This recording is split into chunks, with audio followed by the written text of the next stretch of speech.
మన రాష్ట్ర అధ్యక్షుడు అన్న మహేష్ అన్న గారికి, షబీర్ అన్న గారికి, బీసీ సంఘం రాష్ట్ర అధ్యక్షుడు జాజుల సీనన్న గారికి మరియు తాయర్వీన్ అందాన్ గారికి, స్థానిక శాసనసభ్యుడు సూరన్న గారికి, గడుగు గంగన్న గారికి, నూతనంగా నియమించబడిన డిసిసి అధ్యక్షుడు మా మామ నగేష్ రెడ్డి మామ గారికి మరియు శేఖర్ గౌడ్ గారికి, మా కేశవన్ అన్న గారికి, రాజిరెడ్డి అన్న గారికి, లలితక్క గారికి, మానాల మోహన్ రెడ్డి గారికి మరియు వేదిక పైన ఉన్న అందరు కూడా నమస్కారం తెలియజేసుకుంటూ,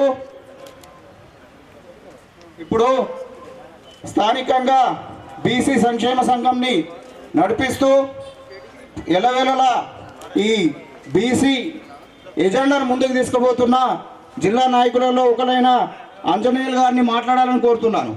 ఈ సావిత్రిబాయి పులే విగ్రహావిష్కరణకు విచ్చేసిన అందరికీ శిరస్సు వంచి నమస్కరిస్తూ, ఈ కార్యక్రమాన్ని దిగ్విజయం చేయడానికి వచ్చిన కుల పెద్దలు, యువజన సంఘాలు, విద్యార్థి సంఘాలు, తర్వాత ఉపాధ్యాయ సంఘాలు, ఉద్యోగ సంఘాలు అన్నిటికీ కూడా స్వాగతం, సుస్వాగతం. ఈ కార్యక్రమము ముందుకు నడపడానికి మనకు ముందుగా నిలిచిన దాతలందరికీ కూడా ఈ సందర్భంగా వారికి అనేక కృతజ్ఞతలు తెలుపుతున్నాము. అదేవిధంగా నూతనంగా ఎన్నికైన సర్పంచులు కూడా దీనికి వచ్చారు. వాళ్ళు అక్కడక్కడ కూర్చున్నారు. వాళ్ళందరికీ కూడా ఇది మొట్టమొదటి కార్యక్రమం. నిన్నే ప్రమాణ స్వీకారం చేసిన తర్వాత వారందరికీ కూడా అభినందనలు, శుభాకాంక్షలు. ఈ కార్యక్రమాన్ని నడిపించవలసిందిగా రత్నాకరణ గారిని కోరుతున్నాను. నిజామాబాద్లో బీసీ సంక్షేమ సంఘానికి మా నరాల సుధాకర్ గారి అధ్యక్షతన అనేక బీసీ కార్యక్రమాలు చేస్తూ నిజామాబాద్లో ఉన్నటువంటి 30-40 కుల సంఘాల వాళ్ళందరినీ కూడా ఏకతాటిపైకి తీసుకొచ్చి బీసీ నాయకులందరి యొక్క వారి మహనీయుల యొక్క విగ్రహాలను ఈ పార్కులో ఏర్పాటు చేసుకోవడం, అదేవిధంగా ఈరోజు సుమారు 200 సంవత్సరాల క్రితం మరి విద్య అనేటువంటిది తెలియనటువంటి రోజుల్లో ఆ మహాపురుషుడు జ్యోతిబా పూలే గారి సతీమణిగా ఉన్నటువంటి సావిత్రిబా పూలే గారు తన భర్త ద్వారా విద్యను నేర్చుకొని మరి అందరికీ కూడా మహిళలందరికీ కూడా విద్యను అందించి, ఆ రోజుల్లో విద్య అనేటువంటిది చాలా మహిళలకు చాలా దూరంగా ఉన్నటువంటిది.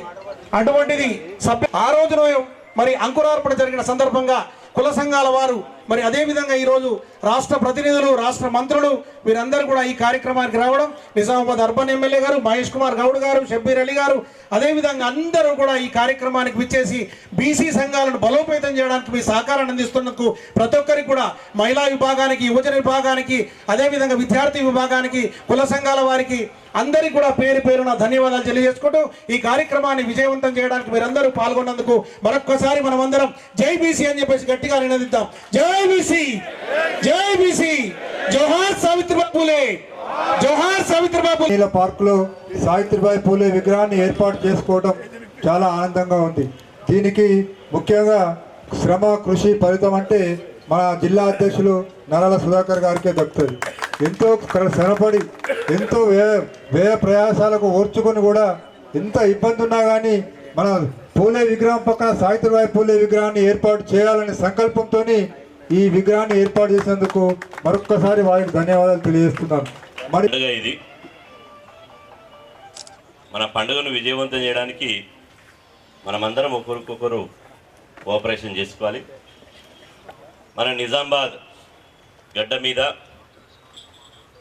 సావిత్రిబాయి పూలే తెలంగాణ రాష్ట్రంలో బీసీల కోసం నిరంతరం పాటుపడుతూ కాంగ్రెస్ పార్టీలో తాను పిసిసి అధ్యక్షునిగా బాధ్యతలు చేపట్టినప్పటి నుండి తెలంగాణలో మెజార్టీగా ఉన్నటువంటి బీసీలకు సామాజిక న్యాయం దక్కాలి అని చెప్పి పరితపించి దాన్ని ఆచరణలో చూయించినటువంటి ఏకైక నాయకుడు మన మహేష్ అన్న గారికి. ఎందుకంటే చాలామంది నాయకులను చూస్తాం, రాజకీయాల్లో రాగానే అప్తులు తక్కువైతారు, ఆస్తులు పెరుగుతుంటాయి. కానీ మహేష్ అన్నకి ఇది ఉల్టా, అప్తులు పెరుగుతున్నారు, ఆస్తులు తగ్గుతున్నాయి. మొన్న మా మిత్రుడు వాళ్ళ ఊరికి వచ్చిన తర్వాత మా మారగాని శ్రీనివాసరావు చెప్తున్నాడు. 1000 ఎకరాల భూమి ఉండే వారసత్వంగా వచ్చింది. తనకు తెలియకుండానే పంచుతూ చివరికి మొన్న వాళ్ళ ఊళ్ళో గుడి కడితే ఎడ్యుకేషన్ కంపల్సరీ పేదవాళ్లకు అందాలి అని చెప్పి 25 ఎకరాల్లో 11 ఎకరాలు గురుకులానికి రాసిచ్చారు. రాజకీయాలలో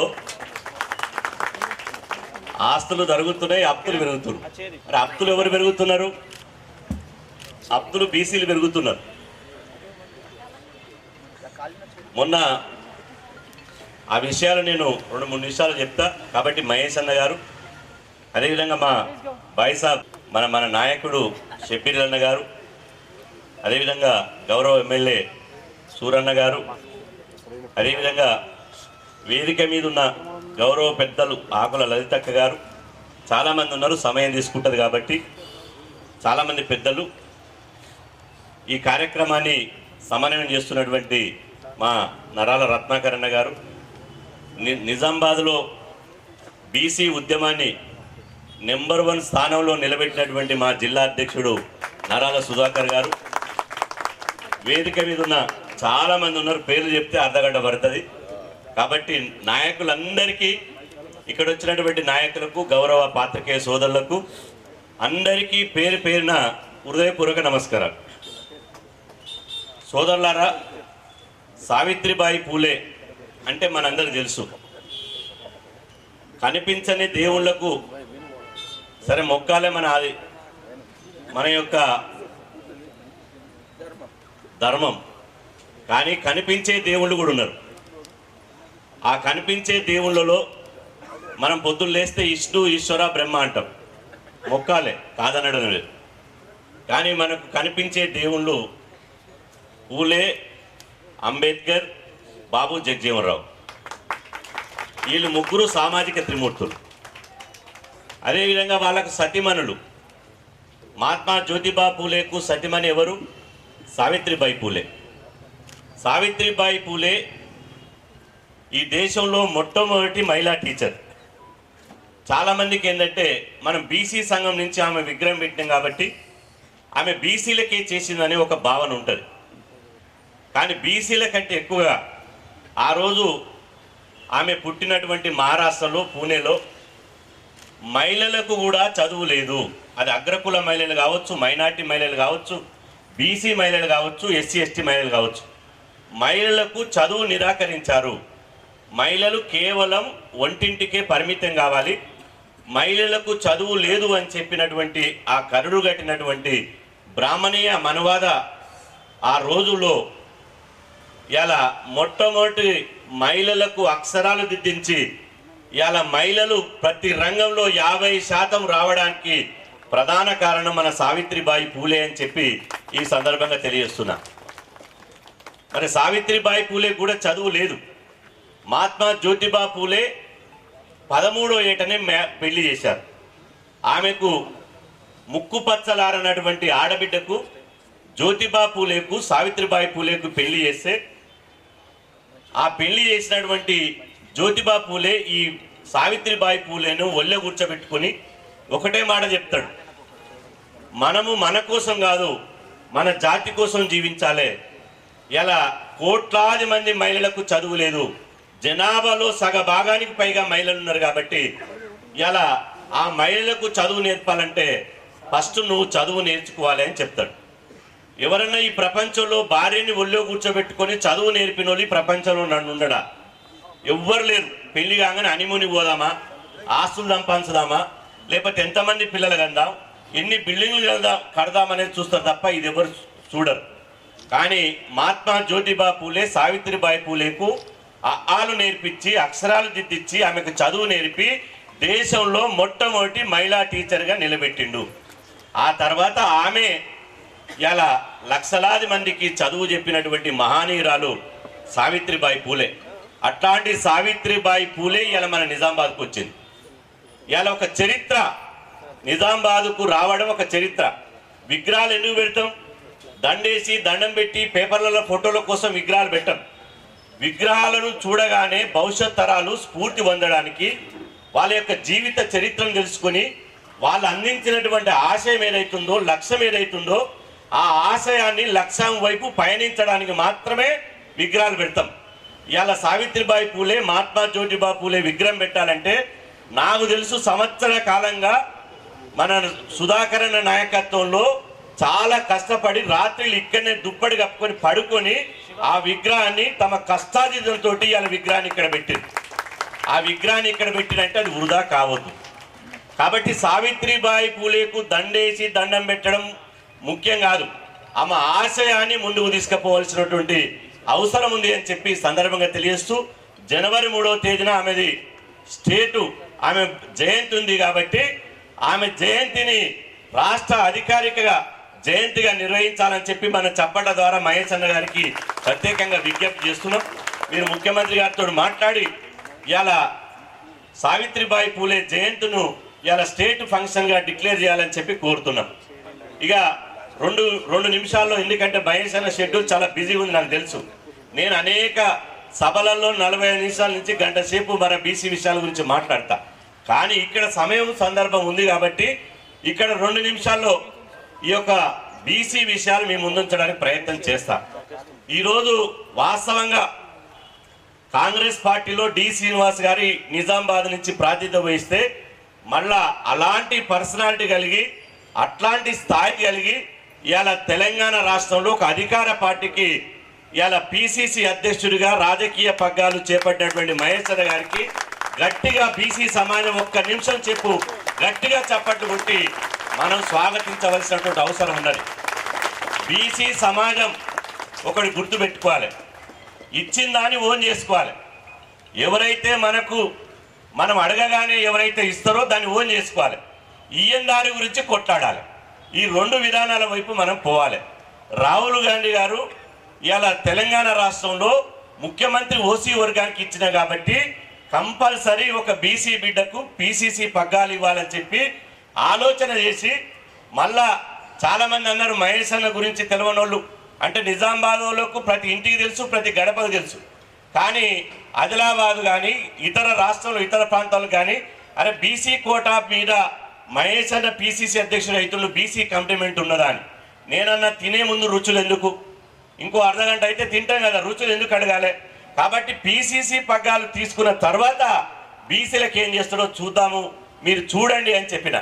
కానీ ఇవాళ నిజామాబాద్ నుంచి ఒక ఎన్ఎస్యుఐ నాయకుడిగా, ఒక సాధారణ కార్యకర్తగా తన జీవితాన్ని ప్రారంభించి ఎక్కడ కూడా తొడబడకుండా, వెనుకకుండా, పట్టు విడవకుండా ఏదైతే తన లక్ష్యం ఉందో ఇవాళ మీకు అందరూ తెలుసు. ఒక పిసిసి అధ్యక్షుడు అంటే కాంగ్రెస్ పార్టీలో మొదటి వరుసలో మొదటి వ్యక్తి. ఒక నిజామాబాద్ బిడ్డకు, అది బీసీ బిడ్డకు దక్కినటువంటి గౌరవంగా మనం భావించాలని చెప్పి సందర్భంగా తెలియజేస్తున్నా. మహేష్ అన్న రాకముందు మీకు అందరూ తెలుసు పార్టీలు అనగానే అనేక సమీకరణలు ఉంటాయి.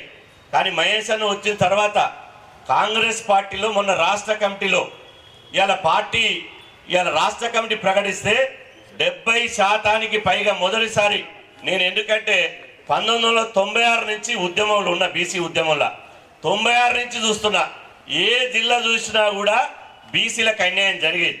కానీ మొన్న రాష్ట్ర కమిటీలో 70% పదవులు బడుగులకు దక్కిననే విషయాన్ని మనం అందరం మర్చిపోవద్దు. ఆ తర్వాత జిల్లా డిస్ట్రిక్ట్ కమిటీలు, డిసిసి అధ్యక్షులు, ఒక విద్యార్థి నాయకులకు, బీసీ బిడ్డలకు అత్యధికంగా ఇలా డిసిసి అధ్యక్షులు ఇచ్చినటువంటి ఘనత మహేష్ అన్నకే దక్కుతుంది. ఇవన్నీ ఒక పక్క అయితే మీరు చూడండి, గాంధీ భవన్ చరిత్రలోనే ఇలా ఎమ్మెల్సీల అవకాశం వస్తే 4 అవకాశం వచ్చినాయి కాంగ్రెస్ పార్టీకి. మొదటిసారి గాంధీ భవన్ చరిత్రలో నాకు తెలిసి ఒక్క అగ్రకుల ఎమ్మెల్సీ లేకుండా, ఈ వేదిక మీద కూడా ఉన్నారు అగ్రకులాలు, వాళ్ళని మనం 100% వాళ్ళకు వ్యతిరేకం కాదు, కేవలం మా వాటా మాత్రం, మాకు రావాల్సినటువంటి వాటా మాత్రమే అడుగుతున్నాం తప్ప ఒక రెడ్డికి వ్యతిరేకం కాదు, ఒక వెల్మకు వ్యతిరేకం కాదు, ఒక బ్రాహ్మణునికి వ్యతిరేకం కాదు, ఒక కమ్మకు వ్యతిరేకం కాదు. కాబట్టి మొదటిసారి గాంధీ భవన్ నుంచి వెళ్ళినటువంటి ఎమ్మెల్సీ జాబితా 4 వెళ్తే 4 బీసీ ఎస్సీ ఎస్టీలు, ఒక మహిళ 100% ఇవాళ బీసీ ఎస్సీ ఎస్టీ మహిళలకే దక్కింది.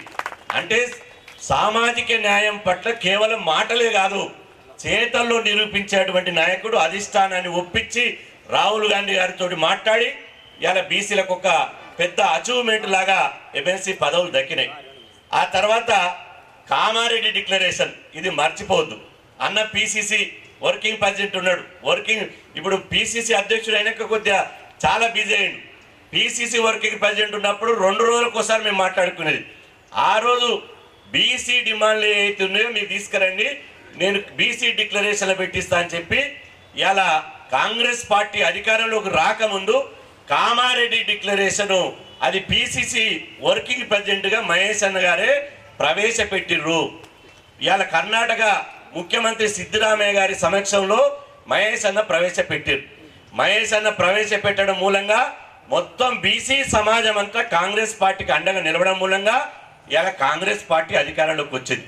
అధికారంలోకి వచ్చిన తర్వాత కామారెడ్డి డిక్లరేషన్ అమలు చేయాలని చెప్పి మేము డిమాండ్ చేయడం, లేదు ఖచ్చితంగా కామారెడ్డి డిక్లరేషన్ అమలు చేసిన తర్వాతనే మేము ఎన్నికలకు వెళ్తామని చెప్పడం.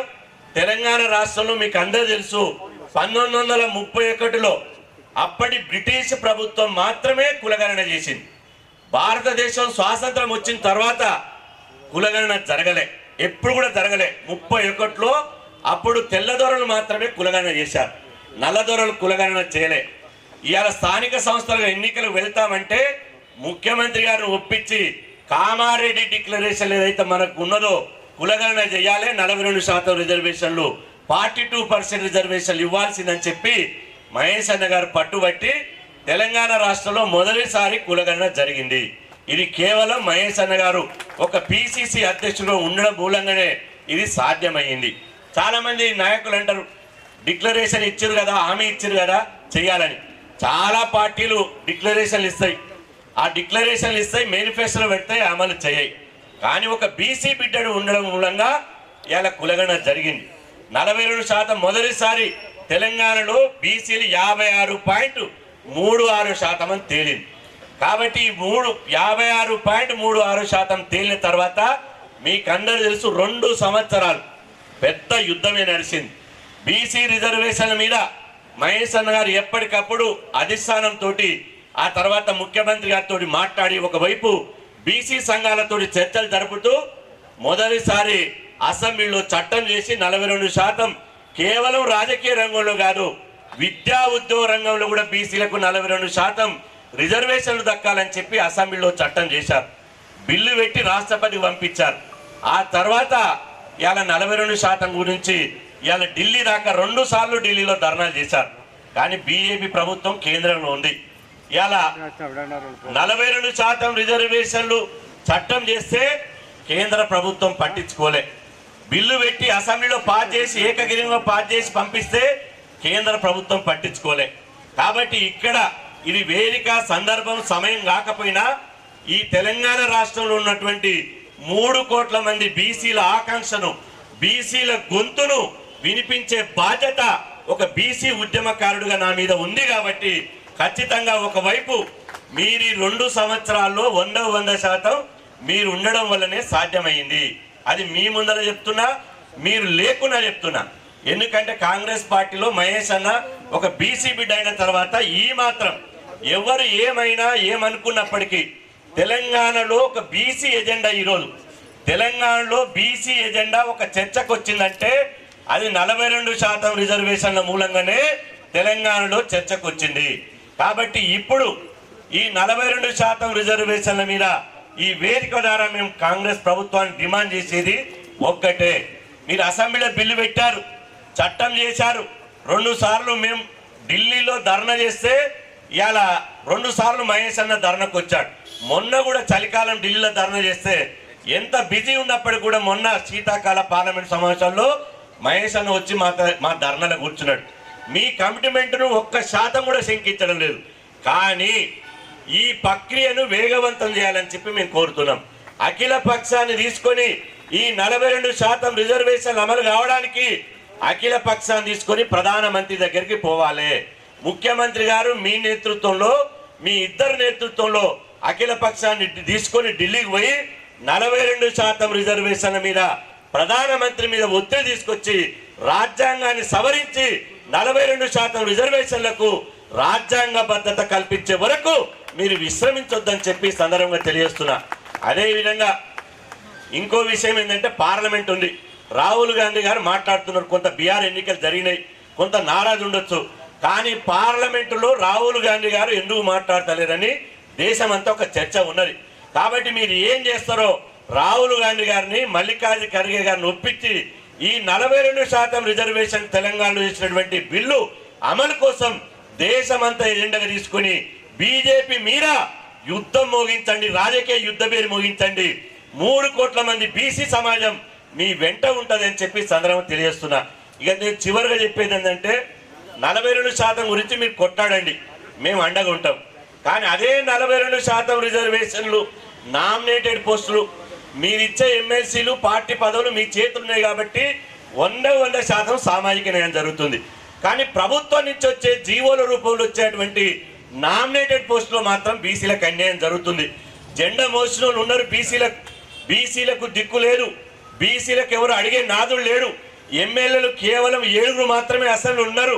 ఇవాళ బీసీలకు పెద్ద దిక్కుగా డి శ్రీనివాస్, ఆ రోజు ఎట్లయితే డి శ్రీనివాస్ గారు, స్వర్గీయ డి శ్రీనివాస్ గారు ఎట్టున్నారో ఆ డి శ్రీనివాస్ గారు బాధ్యత మీ భుజస్కాలం మీద ఉంది. కాబట్టి బీసీలకు ఒక ఛాంపియన్ మీరు. ఇప్పుడు తెలంగాణ రాష్ట్రంలో బీసీలకు ఛాంపియన్ ఎవరంటే ఎవరు?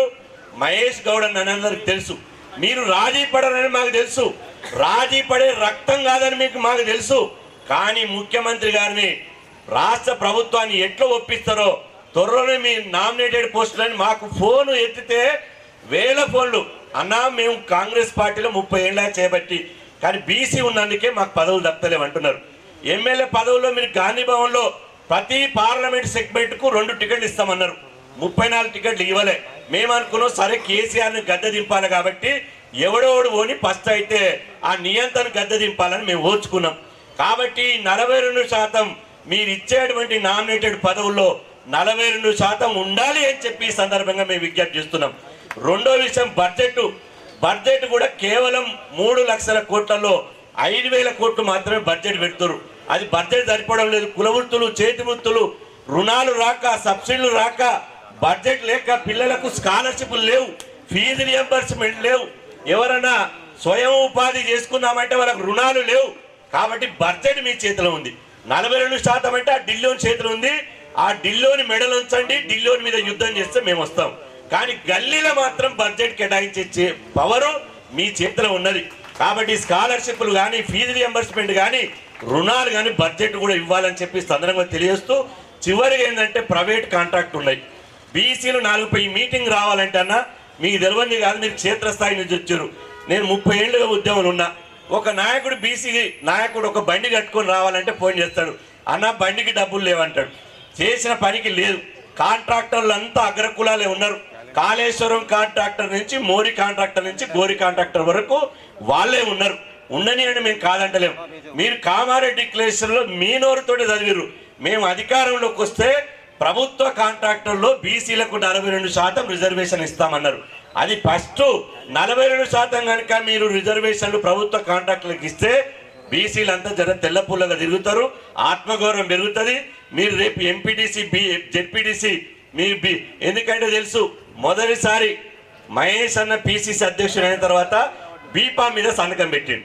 బీఫామ్ ఎవరి మీద సంతకం పెట్టిండు? ఒక ఎస్సీకి, ఒక బీసీకి. జూబ్లీహిల్స్ ఎన్నికలు, కంటోన్మెంట్ ఎన్నికలు 2 ఉప ఎన్నికలు జరిగితే ఒక కన్ను బీసీ, రెండో కన్ను ఎస్సీ అని చెప్పి 2 బిడ్డలకు బీఫామ్ మీద సంతకం పెట్టిరు. ఇవాళ సర్పంచ్లు కూడా మీ ఒత్తిడితోటి 52% మంది బీసీలు సర్పంచ్లు అయ్యారు. రేపు ఎంపీడీసీలు, జెడ్పీడీసీలు కూడా మీరే బీఫామ్లు ఇవ్వాలి సంతకం పెట్టి. కాబట్టి ఎక్కువ మీరే బీసీలకు ఇస్తారని మాకు తెలుసు. కానీ ఇస్తే పోటీ చేస్తానికి డబ్బులు ఉండాలి కదా. కాబట్టి ఈ డబ్బులు ఒక దిక్కు ఫీజు రియంబర్స్మెంట్ వస్తలేదు, రుణాలు వస్తలేవు. ప్రభుత్వ కాంట్రాక్టులు అన్న 42% ఇస్తే ఎంపీడీసీ, జెడ్పీడీసీ తనకు 4 పైసలు వస్తాయి. కాబట్టి ఇది మీరు ఖచ్చితంగా ఏం చేస్తారో, మీరు బీసీల ఛాంపియన్గా మీరు ప్రభుత్వంలో ఇంటర్నల్గా, ఎందుకంటే మీరు కొట్లాడవలసిన అవసరం లేదు. ఎందుకంటే మీరు 3 కోట్ల మంది నాయకుడు ఉన్నామా లేదా? మహేష్ అన్నకు సపోర్టుగా ఉన్నోళ్ళు చేతులు లేపట్టండి. 3 కోట్ల మంది బీసీ సమాజం అండగా ఉన్నది. మీరు ఛాంపియన్. ప్రభుత్వానికి మీరు విజ్ఞప్తి చేయవలసిన అవసరం లేదు, మీరు చెయ్యరు కూడా నాకు తెలుసు. మీరు వాళ్ళతోటి కొట్టాడవలసిన అవసరం లేదు. మీరు పార్టీ పిసిసి చీఫ్, మీరు ఆదేశించాల్సిందే, ప్రభుత్వంలో ఉన్నోళ్ళు అమలు చేయవలసిందే. మీ అధికారం మీకుంది కాబట్టి, మీకు అండగా బీసీ బిడ్డలు ఉన్నారు కాబట్టి ఆ దిశగా ప్రయత్నం చేయాలని చెప్పి సందర్భంగా తెలియజేస్తూ ఈ అవకాశం ఇచ్చినటువంటి మా నిజామాబాద్ బీసీ టీం అందరికీ పేరు పేరున ప్రత్యేకంగా ధన్యవాదాలు తెలుపుతూ సెలవు తీసుకున్నాను. ఒక పెద్ద పండుగ, ఎందుకంటే అత్యధిక శాతం మహిళలు మరియు అత్యధిక శాతం బీసీలు, వారందరి ముద్దు బిడ్డ సావిత్రిబాయి పూలే విగ్రహ ఆవిష్కరణ. నిజంగా దీని వెనుక అనేక సంవత్సరాల నుండి కృషి చేస్తున్న బీసీ సంఘ సభ్యులకు, ముఖ్యంగా సుధాకర్ గారికి, ఈ కార్యక్రమానికి ముఖ్య అతిథిగా విచ్చేసిన పిసిసి తెలంగాణ అధ్యక్షులు మరియు ఎమ్మెల్సీ మహేష్ కుమార్ గౌడ్ గారికి, ప్రభుత్వ సలహాదారు పెద్దలు షబీర్ అలీ గారికి, మరియు బీసీ రాష్ట్ర అధ్యక్షులు జాజుల శ్రీనివాస్ గారికి, వేదిక మీద ఉన్న చైర్మన్లకు మరియు జిల్లా వ్యాప్తంగా ఇక్కడికి విచ్చేసిన బీసీ సంఘాల అధ్యక్ష కార్యదర్శులకు, సభ్యులకు, మీడియా మిత్రులందరికీ కూడా నా యొక్క నమస్కారాలు. సావిత్రిబాయి పూలే ఆమె రాబోయే తరతరాలు మర్చిపోలేనటువంటి మహిళా వ్యక్తి. ఎందుకంటే ఈరోజు మన బిడ్డలు, మన పిల్లలు చదువుకొని ఒక ఉన్నత స్థానాలకు ఎదిగిందంటే అది సావిత్రిబాయి పూలేకే దక్కుతుందని తెలియజేస్తా ఉన్నాం. ఆ రోజులలో మహిళలు మాట్లాడే స్థితి కూడా లేకుండే, సమాజంలో మాట్లాడాలంటే అవకాశాలు కూడా ఉండకపోతుండే, ప్రశ్నించడానికి అవకాశాలు లేవు. అటువంటి సమయంలో ఆడబిడ్డలకు చదివించాలి, వారికి సమానమైన హక్కులు కలిగించాలని, చదివే ముఖ్యమో, భవిష్యత్తులో ఏ నూతన స్థానానికి ఎదగాలన్నా కానీ చదువు ముఖ్యమని, ఆమెకు ఎన్ని అవమానాలు ఎదురైనా కానీ, సమాజం నుండి రాళ్ళు విసిరినా కానీ ఆ రాళ్ళను తట్టుకొని పుస్తకం మాత్రం వదలలేదు సావిత్రిబాయి పూలే. ఎందుకంటే ఆ పుస్తకంతో లక్షలాది కోట్లాది మంది భవిష్యత్తు ఉందని ఆమెకు తెలుసు. ఆమె మార్గదర్శనంలో ఈరోజు అనేక మంది మహిళలు పురుషులకు సమానంగా అన్ని రంగాలలో ముందున్నదంటే అది సావిత్రిబాయి పూలేకే దక్కని ఈ సందర్భంగా తెలియజేస్తూ ఉన్నాం. ముఖ్యంగా ఆమె బీసీ అయినందుకు ఇక్కడ బీసీ విషయం మాట్లాడుతూ ఉన్నారు. రాజకీయ వేదిక కాకుండా కానీ 42% ఏదైతే రాష్ట్ర ప్రభుత్వం మన బీసీలకు ఇస్తున్నదో అసెంబ్లీలో కూడా దానికి భారతీయ జనతా పార్టీ మద్దతు తెలిపింది. ఏదైతే మీరు ఇస్తున్న రిజర్వేషన్ కాంగ్రెస్ ప్రభుత్వము రాజ్యాంగబద్ధంగా ఉంటే దానికి తప్పకుండా భారతీయ జనతా పార్టీ సపోర్ట్ చేసేది, దానికి మద్దతు ఇస్తుంది. కానీ దాంట్లో ఉన్న మీరు సవరణలు మీకు తెలుసు, మాకన్నా ఎక్కువ కాంగ్రెస్ వాళ్ళకే తెలుసు. దాంట్లో ఏం లోటుపాట్లు ఉన్నాయి, ఏమున్నది, ఎందుకు అయితే లేదు అనేది నాకన్నా ఎక్కువ మహేష్ నాకు బాగా తెలుసు. ఎందుకంటే భారతీయ జనతా పార్టీ ఈరోజు స్వతంత్రం వచ్చిన తర్వాత మొట్టమొదటి ప్రధాని నరేంద్ర మోడీ గారు ఒక బీసీ. ఇక్కడ మీరు ఏదైతే కామారెడ్డి డిక్లరేషన్లో బీసీల గురించి, అనేక కుల వృత్తుల గురించి, అనేక కులాల గురించి ఏదైతే హామీలు ఇచ్చిండ్రో సోదరుడు శ్రీనివాస్ గారు చెప్పినట్లు అన్నీ కూడా అమలు చేయాలని నేను కూడా రిక్వెస్ట్ చేస్తూ ఉన్నా. ముఖ్యంగా 5 సంవత్సరాల కాలంలో బీసీల గురించి 1,00,000 కోట్లు వెచ్చిస్తా అని చెప్పి ప్రతి సంవత్సరము 20,000 కోట్లు ఒక బడ్జెట్లో ప్రవేశపెట్టి 3,000 కోట్లే ఖర్చు పెట్టడం జరిగింది. ఇప్పుడైనా కానీ ఇంకా రాబోయే 3 సంవత్సరాల్లో ఇచ్చిన హామీలన్నీ పూర్తి బీసీ బిడ్డలకు పూర్తి చేయాలని. ఎందుకంటే దీంట్లో కూడా అనేక మంది అణగారిన కులాలు ఉన్నాయి, ఇందులో గుర్తింపు లేని కులాలు ఉన్నాయి. అందరు కూడా చాలా ఇబ్బంది పడుతూ ఉన్నారు. తప్పకుండా 42% కానీ మీరు ఇచ్చిన అన్ని హామీలు అమలు చేయాలని కోరుకుంటూ మరొకసారి ఈ సందర్భంగా విచ్చేసిన బీసీ కుల పెద్దలకు, అన్ని వర్గాలకు ఈ సందర్భంగా శుభాకాంక్షలు శుభాభినందనలు తెలియజేస్తూ భారత్ మాతాకి జై.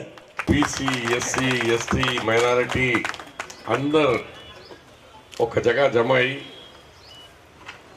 సావిత్రిబాయి పూలే ఒక విగ్రహ ఆవిష్కరణ ఒక మంచి కార్యక్రమాన్ని బీసీ సంఘాల తరఫు నుంచి ముఖ్యంగా సుధాకర్ గారు అలాగే రత్నాకర్ గారు కలిసి ఐక్యత ఈ యొక్క విగ్రహ ఆవిష్కరణకి ఒక నిజామాబాద్ బీసీ బిడ్డ తెలంగాణ పిసిసి ప్రెసిడెంట్ అయిన మహేష్ గౌడ్ గారి ద్వారా ఈ పవిత్రమైన సావిత్రిబాయి పూలే గారి విగ్రహ ఆవిష్కరణకు మా అందరికి పిలిచినందుకు ఈ కార్యక్రమానికి ముఖ్య అతిథిగా వచ్చేసిన జాజుల శ్రీనివాస్ గారు బీసీ నాయకుడు, అలాగే మన శాసనసభ్యులు నిజామాబాద్ పట్న శాసనసభ్యులు ధన్పాల్ గారు, మరి కేశవేణు గారు, తాహిర్ హమ్దాన్ గారు, అలాగే మా గడుగు సీనన్న గారు, గడుగు గంగన్న గారు, సారీ ఆయనకి మరొకటి మేము ఉంటామా నిజామాబాద్లో.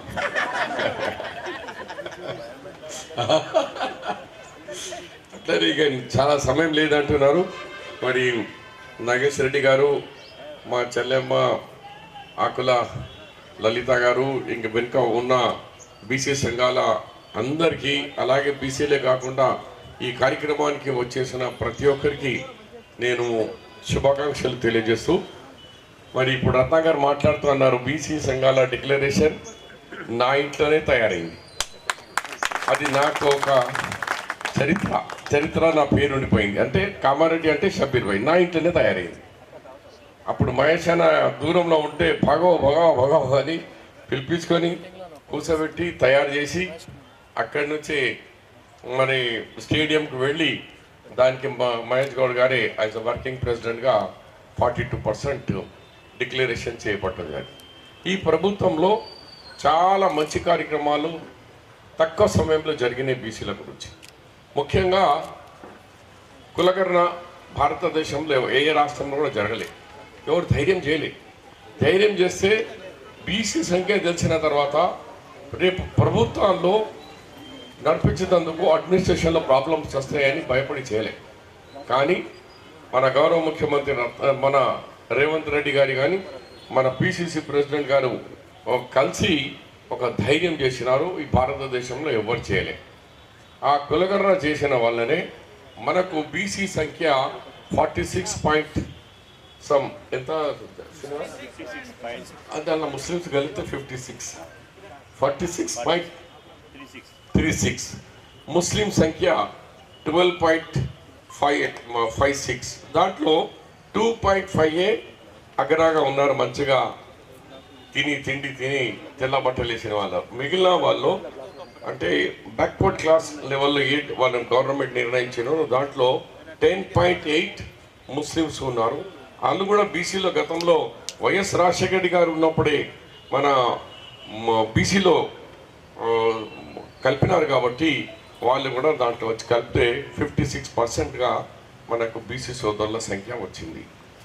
దాని తర్వాత 42 చేసిన తర్వాత సుధాకర్ గారు డీటెయిల్స్గా చెప్పినారు కాబట్టి 2 సార్లు అసెంబ్లీ సమావేశం పెట్టి ఒకసారి పార్లమెంట్కు ఒకసారి అసెంబ్లీకు మన అసెంబ్లీ రాష్ట్రపతి గారికి పంపించడం జరిగింది.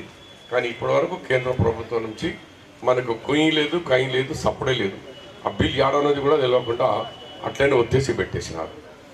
ఎనీహో మేము కట్టుబడి ఉన్నామని చెప్పి తెలంగాణ ప్రభుత్వం రాహుల్ గాంధీ గారితో అనుమతితో, ఖర్గే గారి అనుమతితో మన రేవంత్ రెడ్డి గారు మన పిసిసి ప్రెసిడెంట్ కలిసి పార్టీ పరంగా ఇస్తా అని చెప్పి ఇవాళ నిజంగా ఇంత ధైర్యంతో పార్టీ ఇవాళ అన్ననే చెప్పిండు 58, కానీ ఇవాళ పేపర్లో వచ్చింది 84% ఎస్సీ ఎస్టీ బీసీ ఈరోజు గెలిచిన సర్పంచ్లో సంఖ్య 84% గెలిచినాం.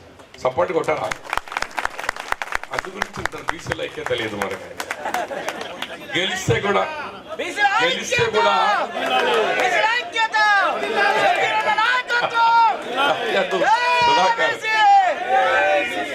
మన జోష్ రావాలా కదా. 84% మన వాళ్ళు గెలిచి వచ్చినారు. మన బిడ్డలు బీసీ బిడ్డలు గెలిచెత్తినారంటే మనం ఎంతో ఆనందించాలా, ఎంతో హ్యాపీ ఉండాలా. వాళ్ళు అంటారు, మీరు అంటారు వాళ్ళే గెలిస్తే పోయేటలేరు కాయంటారు, మనకేంద్రా బాబు అలా కానీ. దాంట్లో ఎగ్జాంపుల్గా చెప్తున్న సినిమా నువ్వు ఎక్కడైనా మీరు చేయొచ్చు. కామారెడ్డి కాన్స్టిట్యున్సీలో కామారెడ్డి తర్వాత పాపులేషన్లో దోమకొండ ఓల్డ్ సమితి దోమకొండ 12,000 ఓట్లు ఉన్నాయి. అక్కడ జనరల్ సీట్ వచ్చింది. కానీ ఇప్పుడు గెలిచింది కాంగ్రెస్ బిడ్డ మన ఐరన్ నర్సయ్య ఈజ్ అ పద్మశాలి. అంటే ఓసీలో బీసీ గెలిచింది జనరల్ సీట్లో. దాని తర్వాత సెకండ్ పాపులేషన్ బిగ్నూర్ 11,000 ఓట్లది బిగ్నూర్. అక్కడ జనరల్ సీట్ వచ్చింది మీ నిజామాబాద్ బిడ్డ, ఆ పిల్ల సర్పంచ్ రేఖ, బలియాల రేఖ, ఆమె మున్నూరు కాపు, ఆమె ఏమో ఇవాళ 1,200 ఓట్లతో అక్కడ గెలిచింది. అంటే నేను ఎగ్జాంపుల్ చెప్తున్నా, నా 2 పెద్ద గ్రామాలు, అది పాత సమితిలో అవి చిన్నవి కావు. 13,000 11,000లో జనరల్ సీట్లో కాంగ్రెస్ బీసీకి ఇచ్చింది.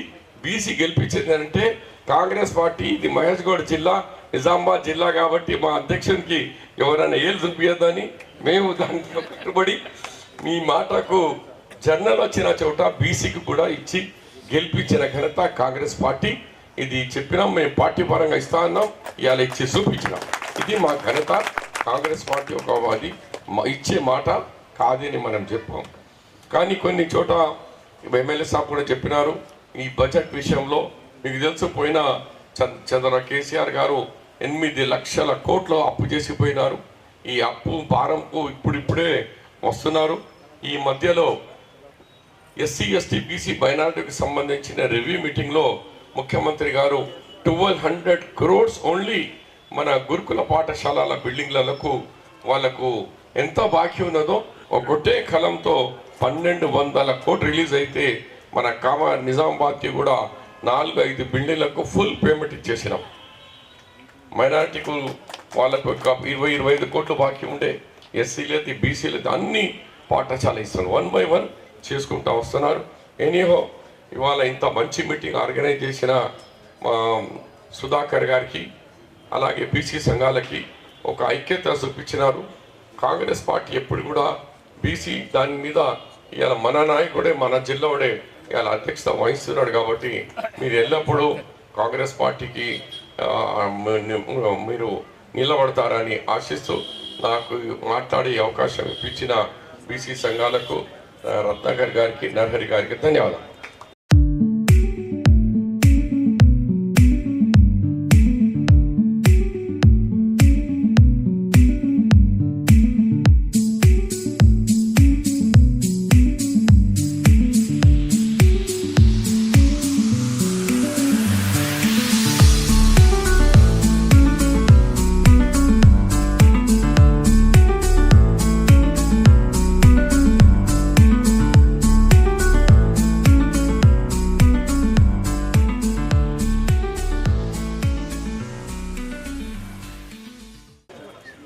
ప్రభుత్వ సలహాదారులు, బీసీ నాయకుడు మహమ్మద్ అలీ షబీర్ గారు, గౌరవ శాసనసభ్యులు సూర్యనారాయణ గుప్తా గారు, తెలంగాణలో అప్పుడున్న సమైక్య ఆంధ్రప్రదేశ్లో బీసీలు అంటేనే గుర్తొచ్చేది ఆర్ కృష్ణయ్య గారు, శ్రీనివాస్ గౌడ్ గారు. ఆర్ కృష్ణయ్య గారు మెంబర్ ఆఫ్ పార్లమెంట్ అయ్యారు. ఆ ఉద్యమాన్ని ముందుకు నడిపిస్తున్న శ్రీనివాస్ గౌడ్ గారు ఇవాళ నిజామాబాద్కి రావడం, ఈ కార్యక్రమంలో పాల్గొనడం సంతోషకరం. మా జిల్లా కాంగ్రెస్ కమిటీ అధ్యక్షుడు నగేష్ రెడ్డి గారు, చైర్మన్లు మోహన్ రెడ్డి గారు, తాహిర్ రమ్దాన్ గారు, సీనియర్ నాయకులు గడు గంగాధర్ గారు, కేశవేణి గారు, భూపాల్ గారు, విపుల్ గారు, సీనియర్ మోస్ట్ నాయకుడు నిజామాబాద్ జిల్లాలో తాహిర్ బిన్ హమ్దాన్ గారు, ఆకుల లలిత గారు, ఆకుల సుజాత గారు, రాజిరెడ్డి గారు, శేఖర్ గౌడ్ గారు, వేణు మాధవ్ గారు, ఆకుల ప్రసాద్ గారు, భూస అంజన్న గారు, ఆకుల నరాల సుధాకర్ గారు. ఈ కార్యక్రమాన్ని నిర్వహిస్తూ అందరినీ కోఆర్డినేట్ చేస్తున్న సుధాకర్ గారు, రాజా నరేందర్ గారు, దర్శనం దేవేందర్ గారు, కరిపే రవీందర్ గారు, కోడూరు స్వామి గారు, వినోద్ గారు, మారేగౌడ్ గారు, జయసింహ గారు, కొయ్యాడ శంకర్ గారు, చాలామందికి ఎవరన్నా మర్చిపోతే క్షమించాలి. అందరికీ నమస్కారం. రత్నాకర్ గౌడ్ వేదిక పైన పెద్దలందరికీ, వేదిక ముందున మీ అందరికీ నమస్కారాలు. సావిత్రిబాయి పూలే ఒక మహిళే కాదు, ఒక శక్తి. ఎందుకు చెప్తా ఉన్నానంటే దాదాపు 2031 వస్తే 200 సంవత్సరాల క్రితం 1831లో ఆనాడున్న నాగరికత ఏంటి, శాస్త్ర సంకేతం అభివృద్ధి ఏంటి, ఆనాటి గడ్డు పరిస్థితిలో ధైర్యం చేసి ఆనాడున్న జమీందారు వ్యవస్థకి వ్యతిరేకంగా జ్యోతిబా పూలేతో, తన హస్బెండ్ జ్యోతిబా పూలేతో కలిసి వారి ఆధ్వర్యంలో విద్యను అభ్యసించడమే కాకుండా మహిళలకి విద్యాభ్యాసం చేయాలనే గొప్ప తలంపు ఏదైతే వచ్చిందో వారి మధ్యలో, అదే ఇవాళ భారతదేశ నిర్మాణానికి పునాది. ఆనాడు సావిత్రిబాయి పూలే కానీ, జ్యోతిబా పూలే కానీ ఆనాడున్నటువంటి అగ్రవర్ణ సమాజాన్ని మహిళలు మహిళలుగా ఉండాలి, మహిళలు మన సేవకులుగానే ఉండాలి, మహిళా లోకం మన సేవ చేస్తూనే ఉండాలన్న తలంపురికి వ్యతిరేకంగా మహిళలు కూడా ఈ సమాజంలో సమానము, వారు కూడా చదువుకోవాలని ఒక దృఢ సంకల్పం మీద చేసినారు ఇద్దరు, జ్యోతిబా పూలే, సావిత్రిబాయి పూలే. ఇవాళ ఇక్కడ మహిళా లోకం గర్వించదగ్గ విషయం. ఇక్కడ దాకా వచ్చినారంటే ఆ శక్తి రూపంలో వచ్చినటువంటి సావిత్రిబాయి పూలే తీసుకున్నటువంటి ఒక ట్రాన్స్ఫర్మేషన్, ఆ ఒరవడ అవుతుందో ఇవాళ మహిళా లోకానికి కొత్త కాంతిని, కొత్త దారిని చూపింది. 1831 అంటే అర్థం చేసుకోండి.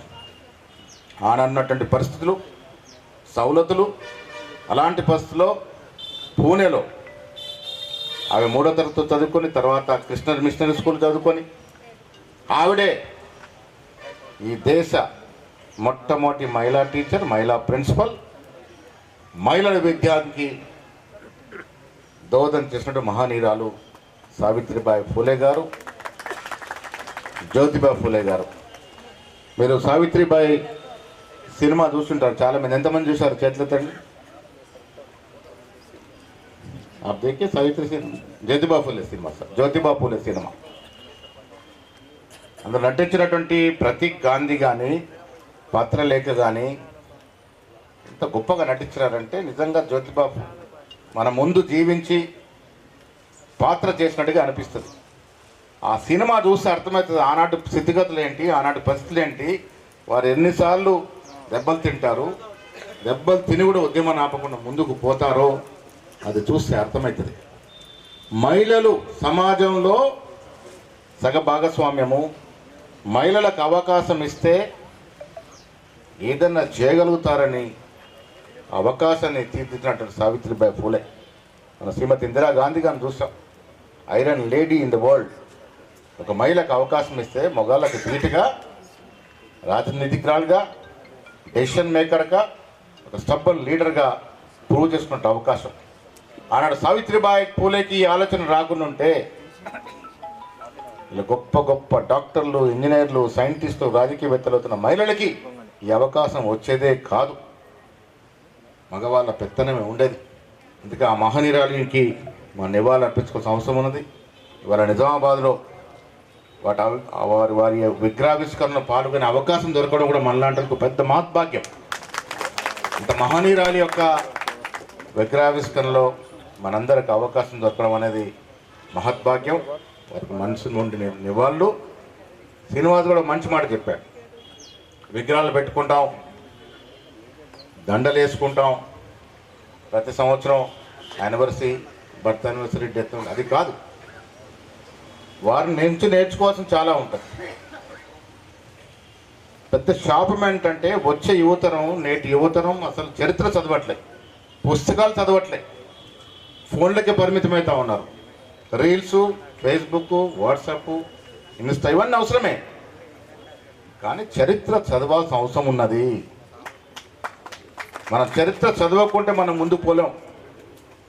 గాంధీ మహాత్ముడు చేసినటువంటి ఘనకార్యాలు చదవకుంటే, నెహ్రూ విజనరీ లీడర్గా వారి దేశానికి అందించిన ఫలాలు చదవకుంటే, సుభాష్ చంద్రబోస్ చేసిన త్యాగాలు చదవకుంటే, మౌలానా అబ్దుల్ కలాం ఆజాద్ విద్య కోసం తపన పడినటువంటి తీరును చదవకుంటే, మన పిల్లలు చరిత్ర చదవకుంటే మనకేం తెలుస్తుంది? మన సమాజం ముందుకు ఎలా పోతుంది?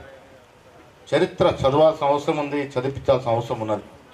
చరిత్ర తెలవకుంటే మన పూర్వీకులు స్వాతంత్రం కోసం కానీ ఆనాడు సావిత్రిబాయి జ్యోతిబా పూలే చేసినటువంటి త్యాగాలు కానీ మనం చదవకుంటే, ముఖ్యంగా బీసీలు వారి చరిత్రను చదవకుంటే మనకు మేలుకొల్పులో కొంత లోపం ఉంటుందనే మాట కూడా నేను ఈ సందర్భంగా మనవి చేస్తా ఉన్నా. బీసీల విషయానికి వచ్చినప్పుడు నేను చాలా సందర్భాలు చెప్తా ఉంటాను, బీసీలంతా ఒకటిగా ఉండాలి, ఉంటేనే ముందుకు పోతాం. కలిసి ఉంటే కలదు సుఖం. ముదిరాజు ఒక దిక్కు, మునురుకాపు ఒక దిక్కు, గౌడ్ ఒక దిక్కు, పద్మశాలి ఒక దిక్కు పోతే చిల్లా చిదరమైతాం. మనం సాధించుకునేది శూన్యం. కులాభిమానం ఉండాలి, తప్పులేదు, కుల పిచ్చి ఉండకూడదు. ఈ కులాలను ఏకమైతేనే మనం బంధు భవిష్యత్తుని సాధించుకోగలుగుతాం. కులాన్ని ఉంచుకోండి, ఏ కులంలో పుట్టిన వరకు అభిమానం ఉంటుంది. బట్ ఈ కులాలు కొద్ది రోజులు పక్కన పెట్టి మేమంతా ఒకటి అన్న రోజున మన సత్తా ఏంటో మనకే కాదు ఎదుటి వాళ్ళు కూడా అర్థమవుతుంది. ఈ రాష్ట్రంలో కలిసి ఉంటే మనం ఎంత 56.35-7%. విడిపోతే 2%, 3%, 5%, 6%. మళ్ళీ దాంట్లో కూడా పంచాయతీ మేము ఇంత శాతం, మేము ఎంత ఉంటుందయ్యా, అందరం బీసీలేమే కదా, ఒకరు ఎక్కువ ఉంటుంది, ఒకరు తక్కువ ఉంటుంది. తక్కువ లెక్కున్న అందరూ కలుస్తేనే కదా 56% అవుతాం. ఆ 56% కాకుంటే ముక్కలు ముక్కలుగా విడిపోతే మన ఎవరు చూడరనే మాట కూడా ఈ సందర్భంగా మనం చేస్తా ఉన్నాం. బీసీలు ఏకం కావాలి, కులాలకు అతీతంగా, మతాలకు అతీతంగా. షబ్బీర్బాయి కులం దేంట్లో ఉంది? అలా ప్రభుత్వ లెక్కల ప్రకారం మన దాంట్లో ఉంది. షబ్బీర్బాయి అంతా కలిస్తే బలం కాదా? అందరం కలిస్తేనే బలంగా ఉంటామనే మాట కూడా ఈ సందర్భంగా మనం చేస్తూ ఉన్నాం. గుప్తా గారు విజ్ఞప్తి చేస్తా ఉన్న సంతోషం మనకి ఇలా దేశంలో ప్రధానమంత్రి గారు బీసీ నాయకుడు వచ్చినాడు. స్వాతంత్ర పూర్వం జరిగినటువంటి కుల సర్వే బ్రిటిష్ వారు చేశారు. ఆ తర్వాత సర్వే జరిగింది తెలంగాణ రాష్ట్రంలోనే. చప్పట్లతో రేవంత్ రెడ్డి గారికి చప్పట్లు కొట్టాలి. ఎందుకంటే నేను షబ్బీర్ గారు చాలా సందర్భంలో రేవంత్ మాట్లాడినప్పుడు ఎక్కడ కూడా ఆయన నెగిటివ్గా మాట్లాడలే. రెడ్డి బిడ్డ అయ్యండి కూడా అది అన్నాడు. కామారెడ్డి డిక్లరేషన్లో ఆఖరి మినిట్లో మస్తు చాలా మార్పులు చేశాం. నేను రేవంత్ రెడ్డి గారు షబ్బీర్ గారు ఇంట్లో కూర్చొని అప్పటికప్పుడు సమాచారం తెప్పించుకొని తీసేయాల్సిన తీసేసి కూడి ఏ ఒక్క మాట కూడా షబ్బీర్ గారు సాక్ష్యం అబ్జెక్షన్ చెప్పలే. నేను పెట్టిన ప్రతిదాని ఒప్పుకున్నాడు. అన్నాడు ఎస్ బీసీలకి ఎలా వివేకవంతులైనారు, చైతన్యం వచ్చింది, వాళ్ళు వాటా వాళ్ళు అడుగుతూ ఉన్నారు, ఇవ్వక తప్పదు. సిద్ధరామయ్య గారు ముఖ్య అతిథిగా వచ్చినారు. ఆ రోజు సిద్ధరామయ్య గారు కూడా ఉన్నారు మేము రూపకల్పన చేసేటప్పుడు. రేవంత్ రెడ్డి గారు కుల సర్వే కానీ కుల సర్వే చేయాలన్నది మహానాయకుడు, ఇవాళ యోధ, మన కోసం పోరాడుతున్నటువంటి గొప్ప నాయకుడు రాహుల్ గాంధీ గారు. వారు భారత్ జోడో యాత్ర చేసి ఈ దేశాన్ని సమూలంగా చదవగలిగినాడు. కులాల వారిగా చదవగలిగినాడు, మతాల వారిగా చదవగలిగినాడు, ప్రాంతాల వారిగా చదవగలిగినాడు. బీదవాడు ధనికుడి యొక్క స్థితిగతులు అవగతం చేసుకోగలిగినాడు. అందుకే ఆ భారత్ జోడో యాత్ర నుంచి వచ్చిన నినాదమే జిస్కి జితిని ఆబాది ఉనికి ఉతిని భాగేదారి. అది వాళ్ళ నినాదం కాదు, అదొక ఉద్యమంగా మారింది. కాబట్టే ఇలా మొట్టమొదటిసారిగా దేశానికి రోల్ మోడల్గా ఉండాలని రేవంత్ రెడ్డి గారి ప్రభుత్వంలో కుల సర్వే చేయడం జరిగింది. ఆ తర్వాత మోడీ గారు కూడా ఇవాళ కుల సర్వేకి ఆదేశించినారు. 11,000 కోట్లు కేటాయించినారు. అంకురార్పణ జరిగింది తెలంగాణలో. రేవంత్ రెడ్డి గారి నాయకత్వంలో అంకురార్పణ జరిగింది. 2 చట్టాలు తెచ్చాం. కామారెడ్డి డిక్లరేషన్లో చేసింది మేము ఒకటే చట్టం తెస్తామని, స్థానిక సంస్థల ఎన్నికల కోసం. కానీ మిత్రులు శ్రీనివాస్ గారు లాంటి వారు చాలామంది ఫోన్ చేసి మీరు విద్యా ఉపాధి కూడా పెట్టండి అంటే ఒక్క క్షణం కూడా ఆలోచించుకుంటారు. రేవంత్ రెడ్డి గారు ఆ చట్టం కూడా పెట్టడం జరిగింది. 2 చట్టాలు చేశాం. గవర్నర్ దగ్గర పెండింగ్ ఉన్నాయి. ఎప్పుడో పోయిన ఫిబ్రవరిలో ఎన్నికలు కావాలి. క్యాబినెట్ మినీ క్యాబినెట్ నన్ను పిలిచినారు. నేను చెప్పాను ఎన్నికలకు పోయేది లేదు. ముఖ్యమంత్రి గారిని అడిగాను, మీరు మా వైపా 2-3 మంత్రుల వైపా అని. నేను మీ వైపే అనే మాట చెప్పి ఎన్నికలు పోస్ట్పోన్ చేశాను. ప్రయత్నం చేశాం, ఆఖరి వరకు ప్రయత్నం చేశాం. కోర్టు మొట్టికాయలు వేస్తా పోయింది. సర్పంచ్ ఎన్నికలు పెట్టుకోవాల్సి వచ్చింది. ఎంతమంది గెలిచినారు ఇవాళ? 86%. 86% ఎస్సీ ఎస్టీ బీసీ మైనార్టీకి గెలిచారు. కారణం ఏంటి? పార్టీ పరంగా మేము అవకాశం ఇస్తున్నాం, పార్టీ పరంగా వెసులుబాటు ఇస్తున్నాం, కానీ అది కాదు ప్రధాన కారణం. ప్రధాన కారణం బీసీల్లో చైతన్యం వచ్చింది, నిలబడాలని ఆసక్తి పెరిగింది, నిలబడితే గెలుస్తామని ధైర్యం పెరిగింది. అందుకే ఇంతమంది గెలవగలిగినారు. నా ఊరు రాహత్ నగర్లో జనరల్ సీట్ వస్తే అక్కడ ప్రజలను ఒప్పించి మెప్పించి ఒక లంబాడ చదువుకున్న యువకుడికి సర్పంచ్ చేయగలిగినాం. ఇలా షబ్బీర్ అలీ గారు మేజర్ గ్రామ పంచాయతీలో బీసీని సర్పంచ్ చేయగలిగినారంటే చైతన్యం వచ్చింది, దాని తగ్గట్టుగా నాయకత్వం కూడా పనిచేస్తూ ఉంది. బీసీల్లో చైతన్యం వచ్చినప్పుడు పరిపాలన చేస్తున్న ఏ పార్టీ కానీ వారు కూడా చేయాలనే తపన పెరుగుతుంది. ఆ చైతన్యం చూపించాల్సిన అవసరం మీ లోపట మా లోపట ఉందనే మాట కూడా నేను ఈ సందర్భంగా మనవి చేస్తూ ఉన్నాను. కారణం ఏంటంటే ఎప్పటిదాకా మనకు చైతన్యం రాదు, మన హక్కుల గురించి ధైర్యంగా మనం పోరాడలేమో. సావిత్రిబాయి జ్యోతి ఫూలేని ఆదేశంగా తీసుకొని మా హక్కును మాకు కావాలని పోరాడిన రోజున డెఫినెట్గా ఇస్తారు. నాకు రేవంత్ రెడ్డి గారికి పరిపూర్ణ సఖ్యత ఉంది, కానీ చాలా సందర్భంలో రేవంత్ రెడ్డి గారితో చెప్తా ఉంటారు, ఈ పర్టికులర్ విషయంలో నాకు కొంత రిజర్వేషన్ ఉంటుంది, నేను వెనక్కిపోయేది లేదనే మాట చెప్తా ఉంటాను. దాని కారణంగానే వారు కూడా దానికి సమ్మతించడం వల్లనే ఇలా ఎమ్మెల్సీలు వచ్చాయి.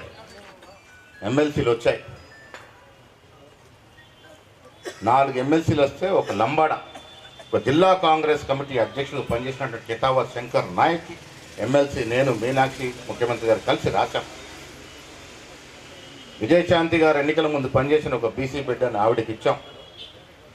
కమ్యూనిస్టులకు సీట్ ఇస్తే రిక్వెస్ట్ చేశాను నేను కమ్యూనిస్ట్ అగ్ర నాయకత్వానికి, మీరు బీసీలకు అవకాశం ఇస్తుంటే ఈ దఫా ఇస్తాము, లేదంటే మరో దఫకు పోద్దని. వారు కూడా బీసీని పెట్టినారు. కలిసి వచ్చి యువకుడు ఒక ఎస్సీని అద్దెకి దయాకర్ను పెట్టాం. ఇవి చూసిన ధర్మిల టీఆర్ఎస్ కూడా తప్పలేదు, బీసీ అభ్యర్థిని దాసో శ్రవణ్ని పెట్టింది. సో ఆ లెక్కన 4 ఒక ఎస్సీ, ఒక ఎస్టీ, 2 బీసీలు, 3 బీసీల అవకాశం వచ్చి 5. సో ఆ దశగా మా ప్రయత్నం చేస్తూ ఉన్నాం. బీసీలు అంటే ఏ కులానికి వ్యతిరేకం కాదు, గుర్తుపెట్టుకోండి. మన హక్కుల కోసం మనం పోరాడతాం, మాకు కావాల్సిన వాటా కోసం మనం అడుగుతాం. అంత మాత్రాన ఎవరిని అగ్రవాళ్ళు మాకు వ్యతిరేకం అనుకుంటే అది పొరపాటు అనే మాట కూడా ఈ సందర్భంగా మనం చేస్తూ ఉన్నాం. మా హక్కుల కోసం మేము డెఫినెట్గా బరాబర్ పోరాడతాం, ఏళ్ళ తరబడి వేచి చూస్తూ ఉన్నాం. ఇప్పటికైనా మా హక్కులు రాకుంటే ఎలా అని అడుగుతూ ఉన్నారు. తప్పకుండా మా హక్కుల కోసం పోరాడతామనే మాట కూడా ఈ సందర్భంగా నేను మనవి చేస్తూ ఉన్నాను.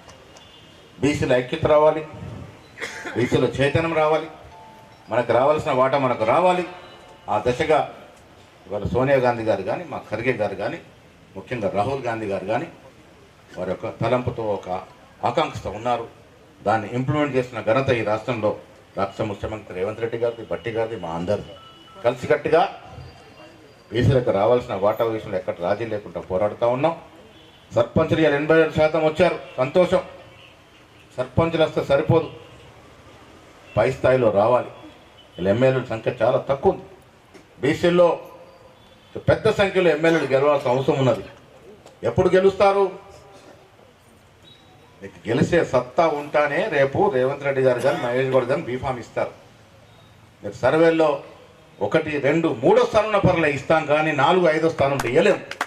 సో ఆ స్థాయికి మీరు ఎదగాలి.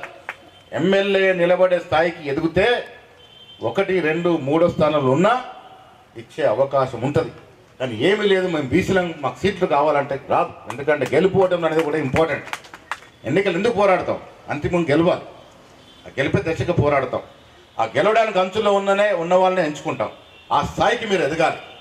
ఆ గెలిచే స్థాయికి, ఆ ఫీల్డ్లో, ఆ లెవెల్లో ఉండే స్థాయికి ఎదుగుతే డెఫినెట్గా శ్రీనివాస్ చెప్పినట్టుగా సర్పంచుల మాదిరి అంతమంత కాకుండా పెద్ద సంఖ్యలో ఎమ్మెల్యేలని 2028 గెలిపించుకోవాలనే తపన కాంగ్రెస్ పార్టీకి ఉంది.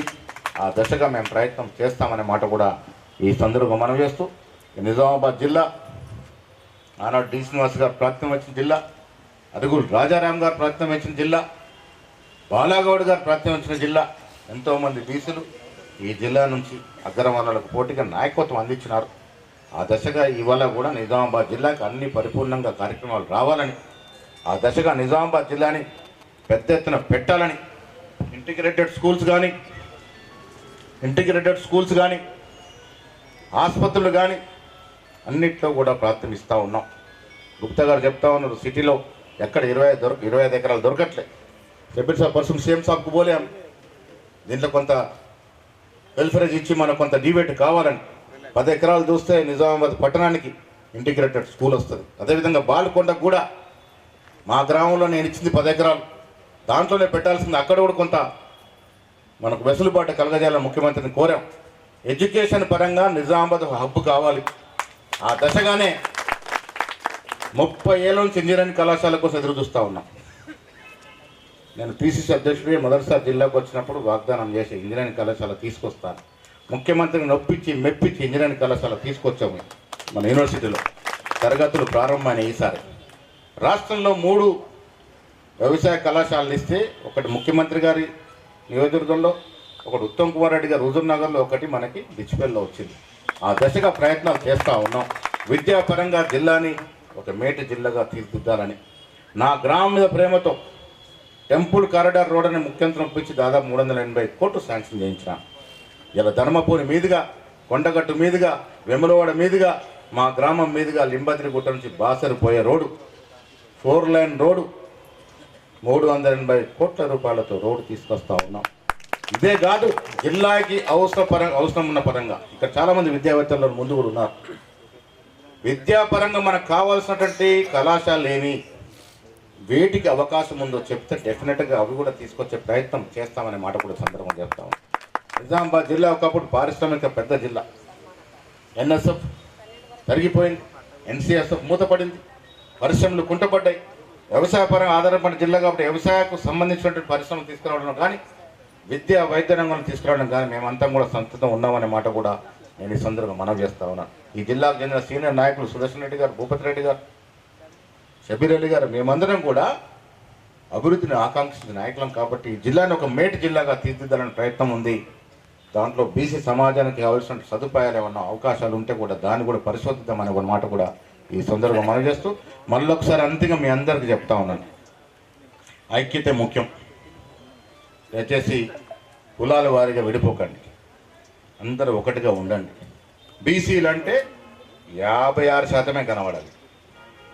కులాల వారిగా 7, 3, 4% పక్కన పెట్టండి. బీసీలు ఎవరి రాష్ట్రంలో అంటే 56%. దాంట్లో శ్రీనివాస్ గౌడ్ ఉంటాడు, రత్నాకర్ ఉంటాడు, షబీర్ గారు ఉంటాడు, అందరూ ఉండే విధంగా ప్రయత్నం చేస్తే మనం సక్సెస్ అవుతామనే మాట కూడా ఈ సందర్భం మనవి చేస్తూ ఇవాళ ఇన్ని సత్ఫలితాలు ఇవ్వడానికి ముఖ్యంగా ధన్యవాదాలు తెలపాల్సింది రాహుల్ గాంధీ గారు, రేవంత్ రెడ్డి గారికి.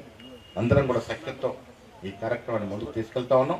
వచ్చే రోజుల్లో బీసీలని ఒక ప్రముఖ స్థానంలో, ఎక్కువ వీలైన స్థానంలో కూర్చోబెట్టేందుకు ప్రయత్నం ఉంటుందనే మాట కూడా ఈ సందర్భంగా మనం చేస్తూ ఇవాళ జ్యోతిబా ఫూలే శ్రీనివాస్ గారికి చెప్పినారు, జనవరి 3న సావిత్రి ఫూలే జయంతి ప్రభుత్వ అధికారికంగా నిర్వహించాలని. డెఫినెట్గా ముఖ్యమంత్రితో మాట్లాడతాం, జీవో తీపిస్తాం, అధికారికంగా జ్యోతిబా ఫూలే అధికారికంగా చేస్తా ఉన్నాం.